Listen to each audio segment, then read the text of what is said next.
Welcome to That Entrepreneur Life, a podcast about entrepreneurship that takes you from idea to launch and beyond. Each week, your hosts, Andrew Lees and Clint McPherson, discuss different business topics aimed at adding value to any entrepreneur's journey. Welcome back, everyone, to another episode of That Entrepreneur Life. I'm Andrew Lees, and I'm joined with my co-host, Clint McPherson. What's up, brother? Not much, man. Just keeping this thing rolling, keeping the energy going, keeping the, I guess, the flow, right? The flow for our episodes is just, this is like episode 40, 50, 60, who knows, man. I think we're in the 60s now. Yeah. We're killing it, right? It has. And we've recorded so many so far that we're ahead of where we thought we would be. And so that's pretty awesome. And with that said, man, to continue this momentum, let's go ahead and kick this thing off by welcoming our special guest, Fredrick Kyomya, to the show. How you doing, man? I'm good. Thank you for having me. Yeah, definitely, Fredrick. It's awesome to have you on the show today. Before we get into our questions, can you just tell us who you are, kind of give our audience a little overview of who you are and what you're all about? Okay, I am an author. I'm the creative entrepreneur. I call myself a creative entrepreneur. I've written 11 books, all published under my imprint, Kyomya Publishing. I also founded an online learning platform called the Creativity School. And yeah, that's me in a nutshell, basically. Awesome. Yeah, we're definitely going to want to dig into some of that stuff. Very, very cool things that you're working on or that you have worked on and that you are working on. So very interested to learn more about that. Yeah, man. So Fredrick, as an author, like you just mentioned, a coach and creative entrepreneur. I love that. I love you dubbed yourself the creative entrepreneur. I like that. I mean, I think it fits in when you have creativity within inside you and within inside of all of us as entrepreneurs or just individuals. But can you take us back to when your entrepreneurial journey started and what it is about entrepreneurship that you're actually excited about?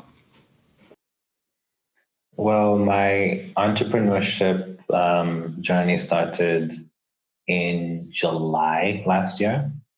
I just give you like a quick history. Both my parents are entrepreneurs. So I've always kind of grown up in that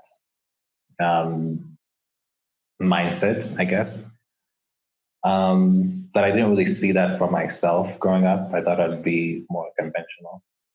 But last year, my career kind of, went left. I was in an internship and things weren't going well and everything just went left. So that's when I decided to take a chance on myself and really just go for it. So that's really how my journey started. Yeah. That's very cool. Yeah. And how has it been going? Were there some things that you didn't, expect that you've kind of run into, or have things kind of been going according to plan for the most part? Oh no, it's been crazy. Honestly, it's been a really, steep learning curve. It's just, you're constantly learning so many things all the time. And you'll actually be amazed by what you don't know. Because, you think that you know something and, I know what I'm doing and everything's going great. And then you're swiftly reminded that you actually, in fact, know nothing. And, yeah, exactly. It's really amazing just what's out there in the world. So I think I would say it's a state of constantly learning. I agree. Yeah, I definitely agree with that. Yeah. So you founded a publishing company called Kyomya Group. How did that come about, and how did you get into writing in the first place?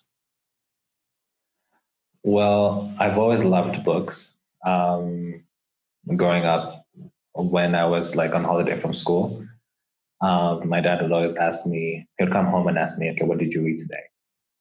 And when I was about 11, he gave me these old encyclopedias from like the 1950s that he grew up with as a kid, and he made me read them back to front. So I've always really loved books. And when I did my university degree, I did my honors degree in English. So I've always just had that love for books. And Kyomya Publishing came about when I wrote after I wrote my first novel. I was rejected left, right, and center. I got rejected, I think, 44 times. And so after that, I just decided to start my own publishing, my own publishing company so I can get my work out there. No, I like that, man. And I like how I think what we're lacking here in the States growing up, and I can't speak for all families, but I can speak for a lot of them that, obviously I'm an educated individual, went to college, but I don't know if we have enough individuals that where their father or mother asks them what they read today, right? Outside of what I do with my kid, him being going through his school journey right now, being in elementary school. It's one of those things that, I can tell he has a passion for reading, which I never had growing up because it was always in a sport. And it was never, what did you read today? It was all like, what have you accomplished? How many swings have you taken? How many, laps have you ran? What it was more geared towards sport and something that wouldn't, it's not that it couldn't benefit me later on, but that's not as powerful unless you have a predetermined journey that you're going to make it pro. You were the person that, you were chosen. But at the end of the day, reading is so powerful. And I didn't learn that until college, right? And just going through that and trying to challenge yourself, because it's hard to stay consistent. It's hard to sit down there if you don't have the habits when you're younger to even have fun reading for some people. And so I love that you had a father that asked you and was like, what did you read today, man? What did you learn? How much did you accomplish? And I love that. Yeah. Also, I wasn't very athletic as a child, so I was always just kind of reading. So I definitely wasn't going to ask, how many swings I had, because I was completely useless when it came to sports. Yeah, there we were. Yeah. Yeah. I have never loved reading. Like really getting into books is difficult for me, but I do read a lot of like informative type stuff. And the way that I think I have kind of a short attention span when it comes to reading. And if I pick up a book, I'll get like, there's actually, I have read a few books cover to cover recently, which is took me a little while. Yeah. But the way that information is consumed now is kind of tailored more towards people with short attention spans, like myself, and so at least to consume reading in a short attention span kind of way. So I think it's good. I think when you need to know you need to learn some information, you can go out there and you can get just what you need. And it's very easy to search, whether you're going to read it, whether you're going to watch it on YouTube or whatever. So that's really nice. And I think that the way that the internet is now is lends itself well to you starting your publishing company, right? Because there's never been a better time, an easier time to reach people, or because it's not easy but there's never been a time when you can, like 50 years ago, you couldn't start a publishing company the way that you can now. You're talking about like an enormous investment. You were talking about printing and distribution of a physical thing. Now it's really powerful how you can start something like that and grow it and scale it without requiring this massive upfront investment. So I think it's a good time for you to do that. Definitely. I'm very thankful to be actually, I always think to myself, what a time to be alive. This, had I been alive 50 years ago, this would have been really very, very difficult. I think nearly impossible to do. And yeah, I think that's the great thing about the internet is it's just made things so much more accessible and so much more democratic, I guess, in that way. So it's leveled the playing field a lot. Oh, for sure. I would agree with that 100%. I think technology, the way it has advanced and will continue to advance, like Andrew said, there has been no easier time, but no better time at the same time, right? It's one of those, it's crazy because even the mom and pop stores, the mom and pop small businesses, the publishers, publishing companies that you can do right now. There's so many things you can do with technology digitally, right? Just because you're a publishing company doesn't mean you have to actually publish or print an actual copy of it, right? There's digital formats of everything. And that's really where it's at. A lot of people are on the go. I mean, I really like having, at the end of the day, if I'm interested in a topic or a book, like I want to have a hard copy of it. That's one of the things I struggle with is I do struggle with sitting down and reading something, especially if it's on the computer. Like unless it's like a 1 minute, 4 minute read, whatever, I can knock that out. But if you're telling me to read chapter books from the actual internet and I'm bringing it up and flipping through pages and like I have no idea where I left off. I mean, I guess you can bookmark. I don't know, but it just seems like it's more of a pain in the butt to go back and pick something up and even click on it digitally and be like, okay, I left off on chapter 4. Let me go back and start reading. And I like having it to where you can just flip right back to it. You can highlight it yourself, right? You can sit there and be like, okay, write some notes, something that really impacts you, something that you can take away from it. And then just being able to read it and go back to it when you're in a conversation with somebody and they remind you of it.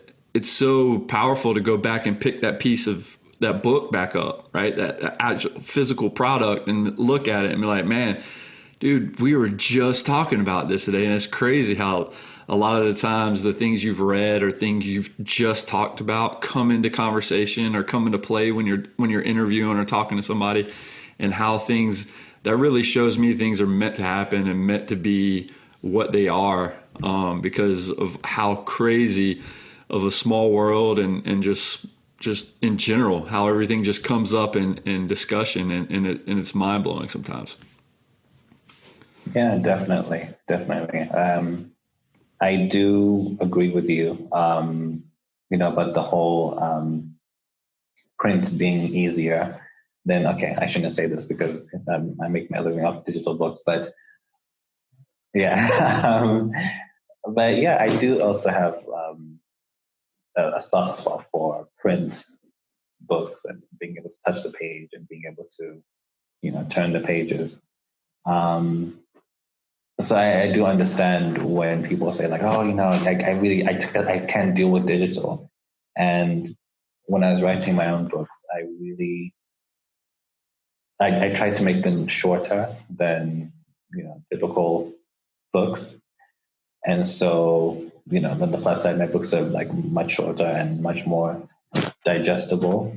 I really didn't want them to be like long-winded and complicated where people just felt like I can't deal with this. So I really had to kind of think and take all those concerns and keep them in mind when I was creating.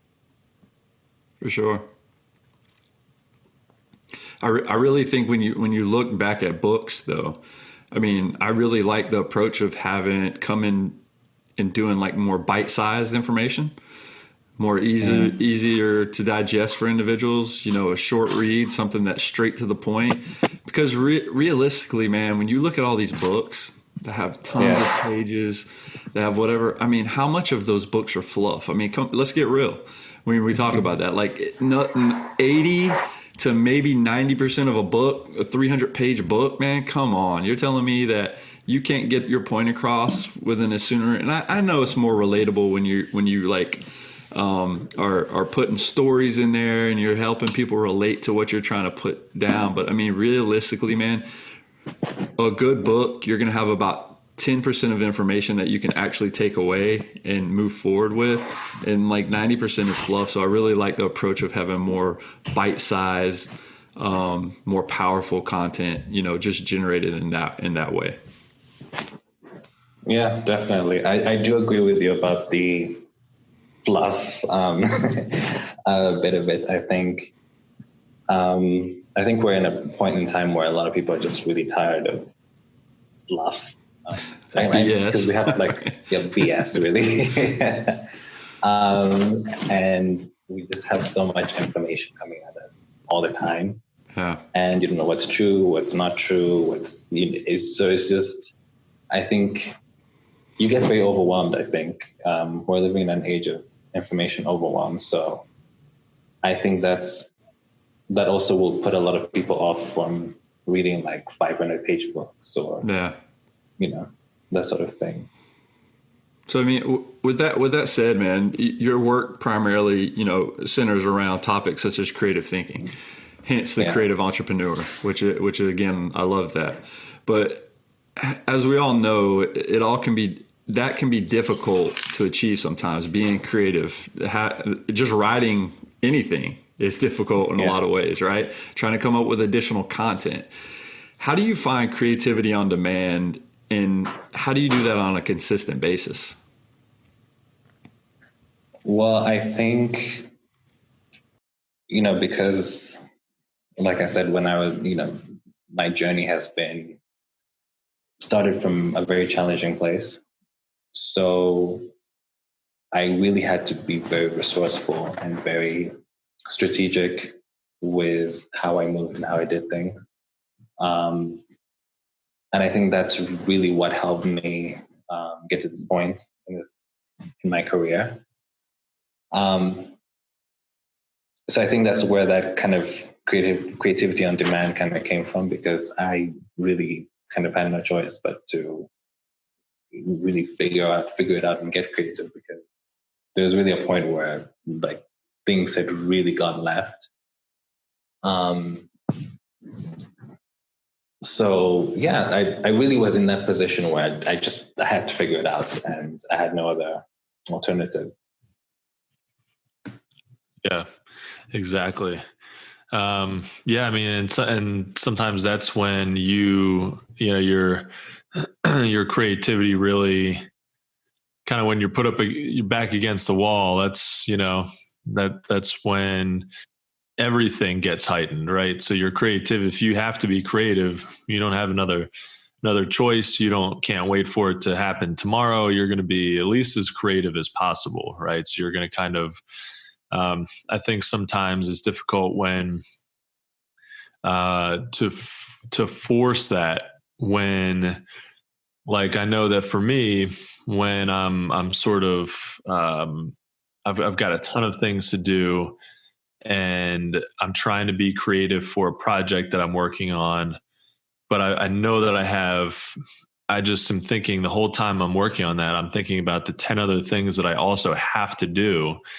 And so for me to be creative is really difficult, because I'm just like, man, there's people waiting on invoices, which is how I get paid. I've got to send quotes, which is, how I get projects, and then how I get paid, or like I have to write content because I need to attract more clients. And that's, all these things where I'm like, man, I've got so many other things to do. Working on like a product design seems like the last thing I can even think about. And so it's difficult to be creative sometimes, in those scenarios. So, but I mean, when your back's against the wall, and especially if you can focus on it, if you're like, if you're like, all I'm going to do for the next day or two is write, then it kind of clears out the rest of the stuff that you have going on, and really, really allows you to dive in and sort of have fun and enjoy the process as much as possible. Yeah, definitely. And I think, we often think of creativity as creating art, creating music, creating books. But it's also an essential part of problem solving. Mm-hmm. So yeah, when it comes to solving problems, you have to be resourceful and look at what's around you and how you can put that together to get you out of a tough situation. So mm-hmm. I think oftentimes we use creativity without even realizing it. Yeah. Even just getting through a few tasks in the day, it's like, all right, I've got 5 things to do from 8 to 10. I'm not sure how I'm going to do them. So let me sort of, sometimes it does take a little creativity to work everything through and be as efficient as you possibly can. So I definitely agree with that. I like that. I think that's probably how most of us use creativity. We're not, most of us aren't artists. Most of us aren't designers or, anything like that. So, but we're all using creativity in some way. And it, I think it's, yeah. Well, I would say we're all creative to an extent. I mean, we all have that we do all have an artistic ability because the way our minds think. I mean, when you're a kid, I'm sure you drew pictures. I'm sure you colored. I mean, it might not have been Vincent van Gogh, quality or something like that. But at the end of the day, we all have that. It's one of those things that we do, like at a young age. It's just, we lose our way as we get older. And again, we don't even consider things being creative when we are being creative, right? Like solving the problem, like you said, Fredrick. I mean, a lot of times, it takes a creative approach to succeed. And I think really what we need to do sometimes, again, is be present in the now, know what's going on, and also know you as an individual. When is that time that you can get things done the best? Is it your morning person? Does it work late at night, middle of the day? And when is that time that you think, like when you're designing something, right, Andrew? Like, when is that time for you to where all your creative juices get flowing? That's the time that works best for you to be that creator or that individual that, that be that artist that you might not think of yourself as an artist because you might not be physically drawing on a piece of paper or painting, this beautiful drawing or this picture that, on this canvas, but you are, formulating it to a degree. You're doing it in your business, right? Like designing something, designing your website, a website page or whatever, writing something. It's just like all of that stuff is a part of creativity. And again, like your business won't succeed unless you go out and do it. Like, so that is being creative anyway, right? As an entrepreneur, you have to make things happen. And yes, you might be replicating or duplicating some processes that I've already put in place. So you're not recreating a wheel, but we're always trying to figure out the easiest way, the fastest way, the most efficient way. And so I really don't think we give ourselves enough credit, like Fredrick brought up, to understand, like, we are being creative. We are creative beings, and we're artistic to a sense as well. So, yeah, definitely. So, Fredrick, tell us more about. You mentioned that you're launching an app. Can you tell us more about that, and what's the format going to be? Like, checked out your website. It looks like it's going to be geared towards education and teaching people what you're teaching them in your books.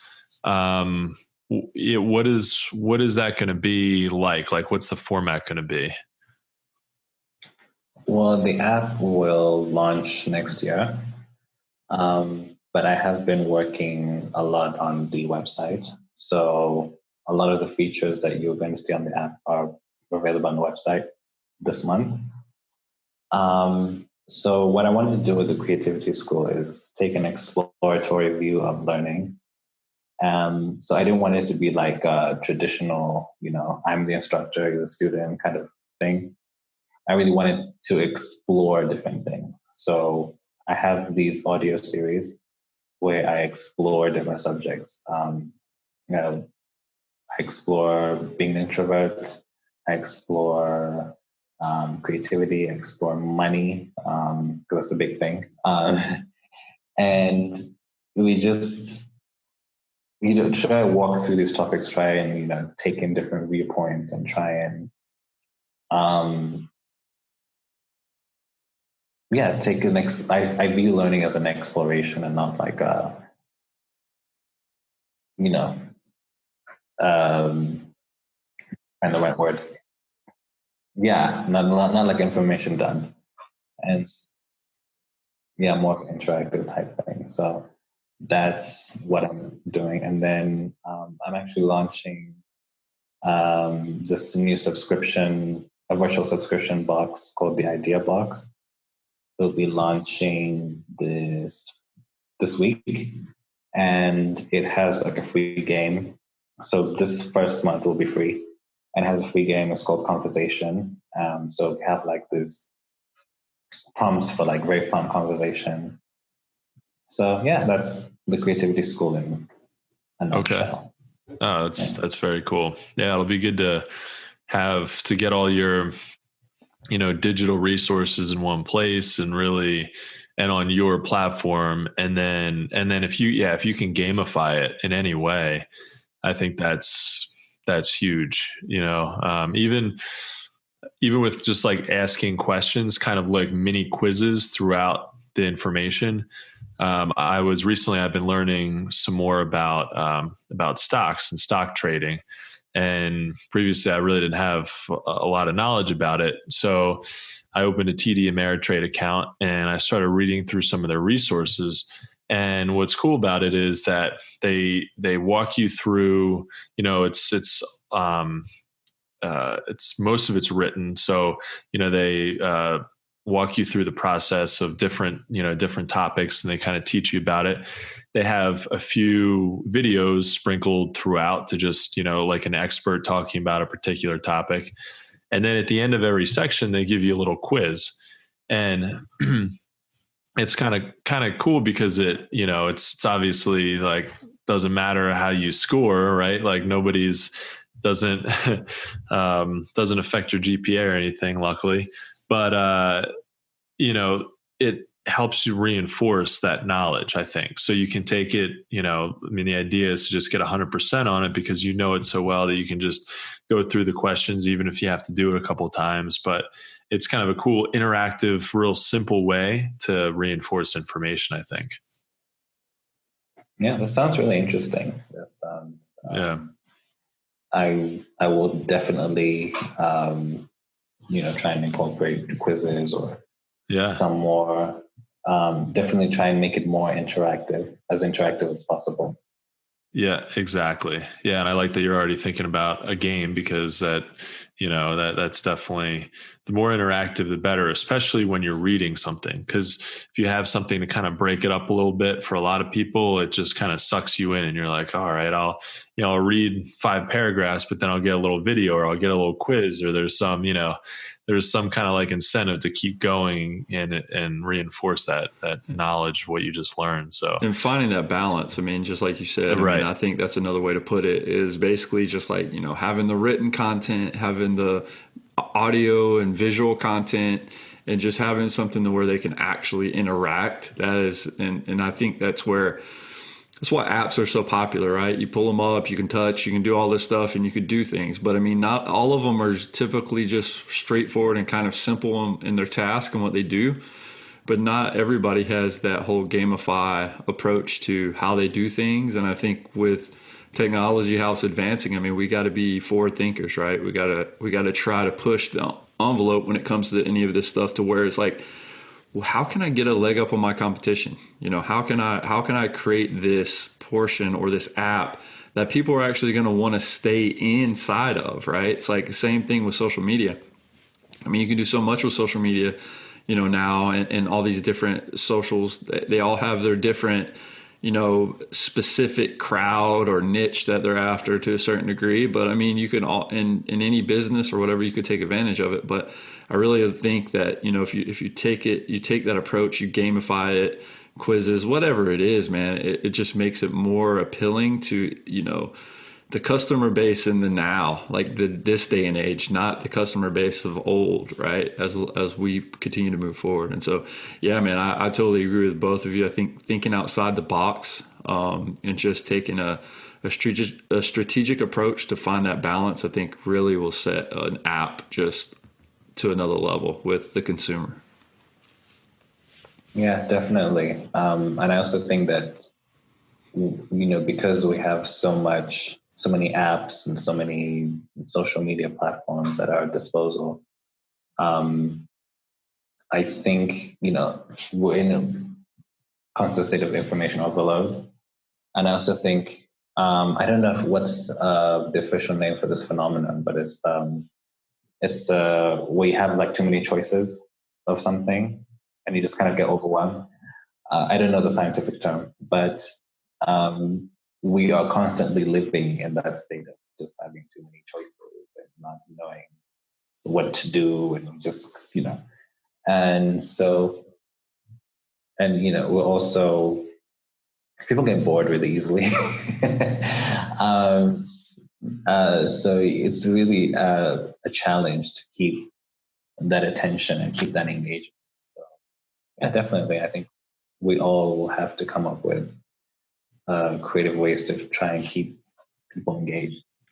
Yeah, and that's what it is because there's so much really competition out there. There's so many people. The barrier to entry is relatively low to get information out to the masses. So there's so many people, competing for the consumer's attention that you really do have to do something special to get in front of them. You got to do something a little different, a little better. And the other thing too is to really know, to find a particular audience that is underserved and go at them and give them as much information as you possibly can, because then, you might be sort of one of the first to help them with something, and that they might not have had many other resources to that point. So I think that's another way.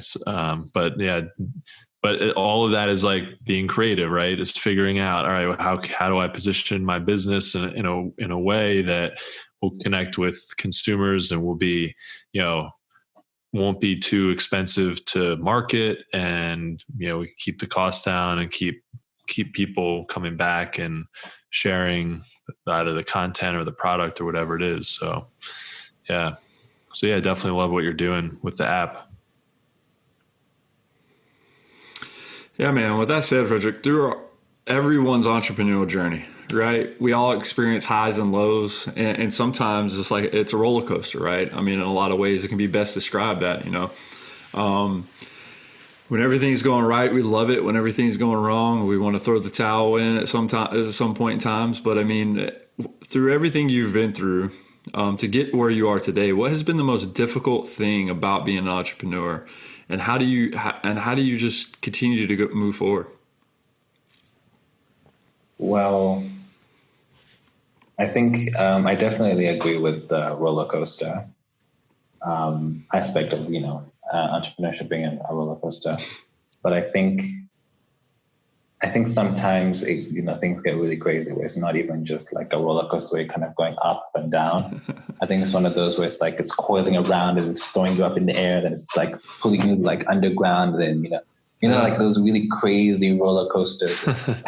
Yeah, where you're flying like Superman or something, but they're all over the place. Yep. All over the place. Free fall, from a cliff, all the stuff you experience. Yeah, it's like free falling, skydiving, bungee jumping, everything, parasailing, all at the same time. So I think the most difficult was the loneliness. But I think most people don't address how lonely it can become, because I also live in a part of the world where access to internet and access to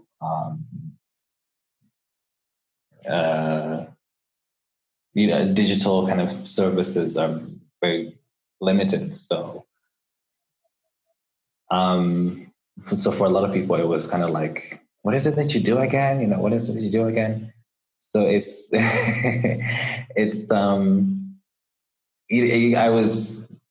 I had very few people to kind of look to for help and for, if I need direction.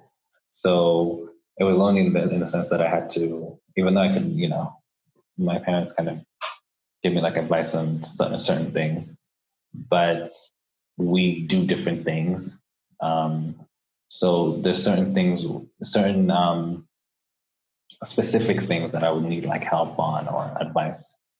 And it'd be very difficult for me to find someone to like reach out to. So yeah, I think the loneliness is a very difficult thing to deal with. Yeah, definitely hear that. And that's cool that you brought that up, because not a lot of people do. I don't think anyone's mentioned that so far for that as an answer to that question, but I think it really is. It's very real, that the loneliness of entrepreneurship, because, a lot of people are kind of doing it themselves, but, now you're a member of that entrepreneur life group. So, the family here. And, so we can all kind of collaborate and bounce ideas off each other. And, going forward, we want to do a lot more of that. So, and to kind of address that loneliness, so that there are, you can connect with other people, because we all need that. We all need that in entrepreneurship to bounce ideas off each other. Hey, what did you use for this or that? What resource? How do you do this? Have you ever run into this? Whatever it is. And so I think that's really cool, because it can be very daunting and overwhelming. And when it feels like you're the only one doing it, it's tough. So yeah, for sure. Yeah.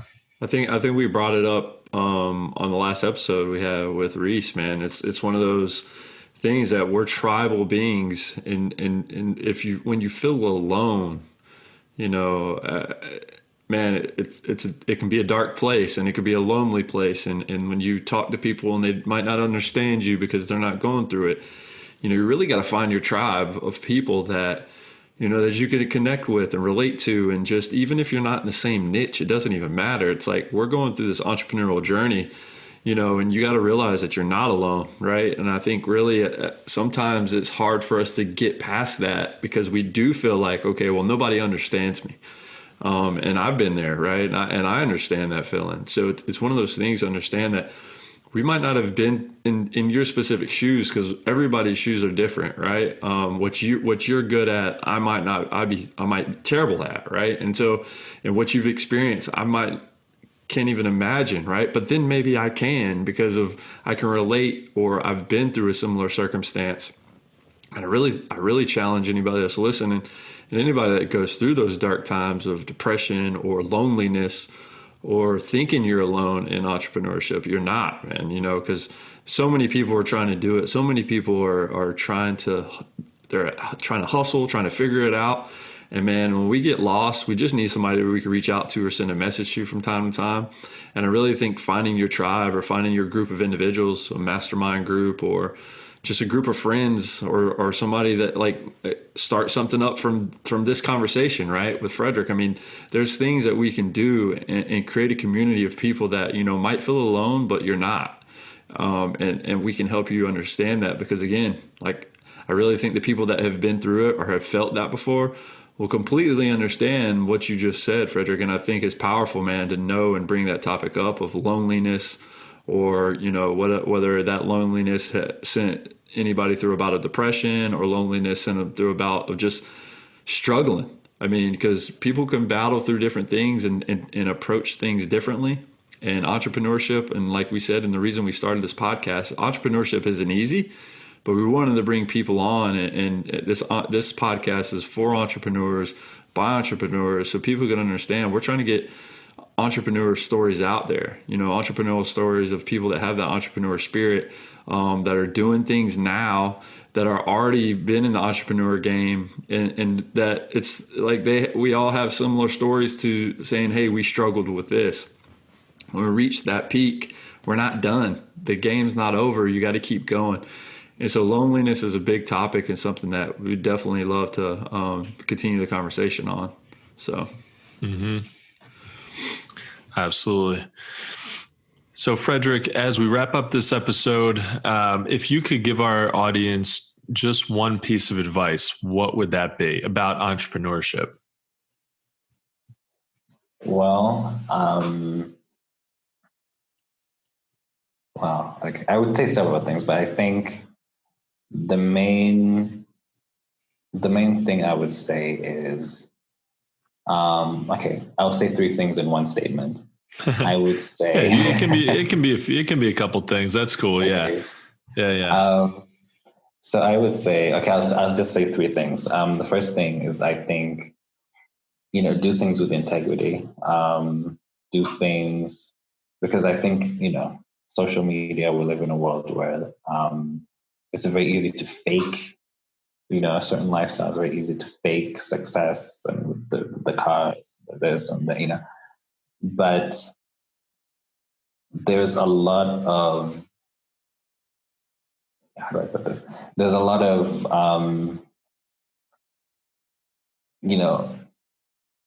fakeness, kind of going on in the world and lack of substance. So, and that is not to say like, having integrity and doing things with integrity is easy. It's definitely not. It will be looked at as uncool, but I think in the long run, what's real cannot be threatened. So when you have integrity and when you're coming from a place of substance, you eventually are going to be here for the long term. So that's number one. Number two, I would say be truthful, be honest. If you have struggles, just say that you have struggles. I think oftentimes it's like, oh, if I admit you're struggling, then you're whack, and people are gonna make fun of you, and it's all like. But if when you admit and when you're truthful, you find that you are not alone. It's easier for you to find help. It's easier for you to get past this difficult situation that you're in when you're truthful. And yeah, I was going to say a third thing, but I think those two are, have integrity and be truthful.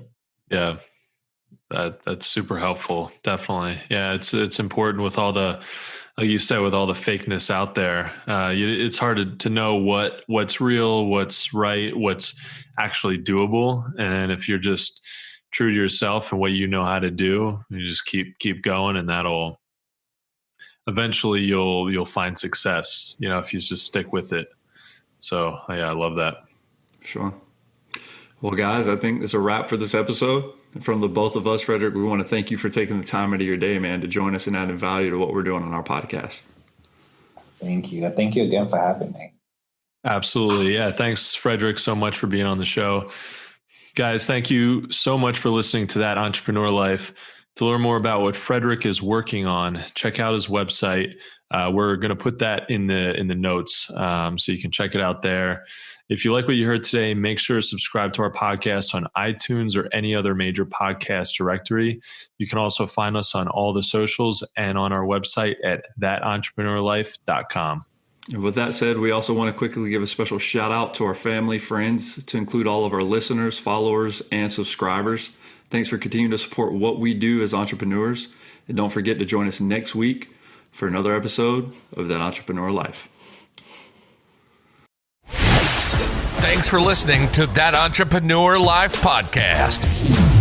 Be sure to visit thatentrepreneurlife.com to join the conversation, access our show notes, and discover our fantastic bonus content. Don't forget to join us next week for another episode as we continue to add value. Until next time.